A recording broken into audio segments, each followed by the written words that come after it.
खूप दिवसानंतर मी मेकअप करणार आहे आणि मी जास्त टाइम वेस्ट नाही करत आणि आपण चला रेडी होऊया। मी आता चालली आहे बाहेर आणि म्हटलं थोडासा मेकअप करूया तर शूट करूया। तर सगळ्यात पहिल्यांदा मी मॅकचं प्रेप प्लस प्राइमनी जी आहे ती मी माझी स्किन जी आहे ती हायड्रेट करून घेते। आणि तुम्हाला माहिती आहे की आता उन्हाळा चालू आहे आणि माझी स्किन ऑइली आहे, तर मी जे प्रेफर करते ते पॉन्डचं हे जेल मॉइश्चरायझर जे आहे ते खूप अफोर्डेबल रेटमध्ये आहे, तर हे मी यूज करते कारण की आता माझी स्किन जी आहे ती काही ड्राय वगैरे काहीच नाही आहे, सो त्याच्यामुळं मग मी हे यूज करते। आणि माझा हा जो मेकअप आहे तो फार क्विक अँड इझी असतो। तर त्याच्यानंतर हे रिकोडचं प्रायमर हे मस्ट आहे। तुम्ही असं बघू नका काय कसं, कारण की मी फास्ट करत असते आणि मला तर सवय झालेली आहे मेकअप करायची। तर प्रायमर हे लावणं फार गरजेचं आहे।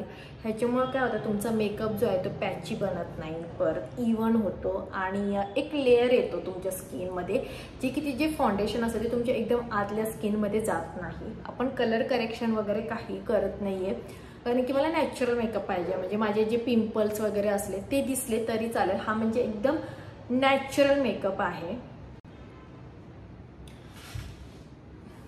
आणि त्याच्यानंतर नार्स हे जे फाउंडेशन आहे ते मी यूज करते।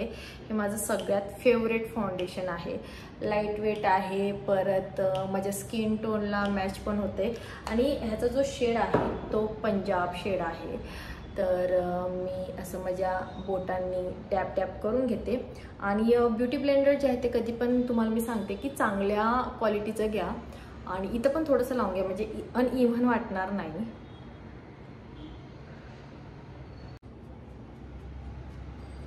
आणि ब्युटी ब्लेंडर चांगलं पाहिजे ज्याच्याने करून तुमचं मेकअप जो आहे तो छान ब्लेंड होईल। जर तुम्ही खूप स्लो क्वालिटीचं ब्लेंडर जर घेतलं तर काय होणार आहे की तुमचं ब्लेंडिंग व्यवस्थित नाही होणार आणि पॅचीपणा दिसणार। सो कधी पण चांगल्या क्वालिटीचं ब्लेंडर घ्या। आणि तुम्ही बघू शकतात माझं फाउंडेशन किती छान पद्धतीने सेट झालेलं आहे। सो त्याच्यानंतर मी हा ब्लश घेते आणि हा पिंक नाही आहे, तुम्ही बघू शकतात एकदम नॅचरल आहे। आणि मग मला असं थोडंसं कंटोरिंग पण पाहिजे आणि ब्लश सारखं पण ह्याचा इफेक्ट पाहिजे। हे बघा लाईट आहे, म्हणजे असं जास्त पिंकिश नाही आहे, ब्राऊन काइंड ऑफ आहे की नाही। त्याच्यानंतर माझी फेवरेट लॉरा मर्सियरची लूज पावडर सगळीकडे अशी भरभरून लावते मी।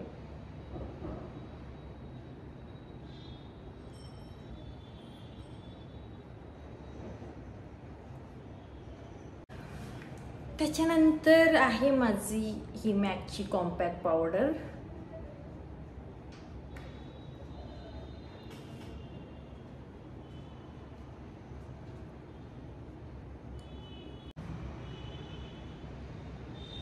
मस्करा लावल्यामुळं काय होतं की तुमचे ज्या आयलॅशेस असतात ना ते इन्हान्स होतात। माझ्या ऑलरेडी खूप मोठ्या आहेत, बट ज्यांच्या अशा बारीक असं हे बघा लगेच असं दिसून येतं।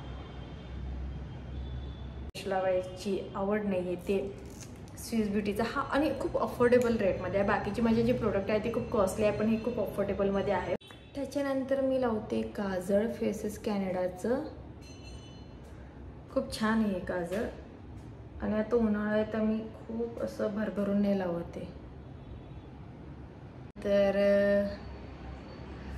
के ब्युटीची लिप लायनर हे छान आहे, ह्याच्यामध्ये विटॅमिन ई आहे, म्हणजे असं ड्रायनेस वाटत नाही मला। त्याच्यानंतर मी ही मॅकची न्यूड लिपस्टिक लावते आणि ऑलमोस्ट माझा मेकअप जो आहे तो झालेलाच आहे।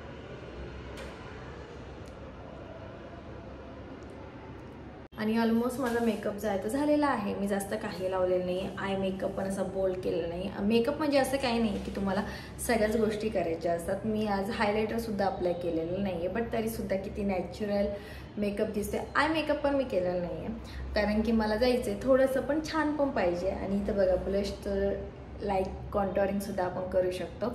आणि त्याच्यानंतर लास्ट मी मेकअप फिक्सर पॅकचा, त्याने माझा मेकअप जो आहे तो लॉक होणार आहे। तर आता मी रेडी झालेली आहे आणि आता आपण आपल्या रूममध्ये जाऊया.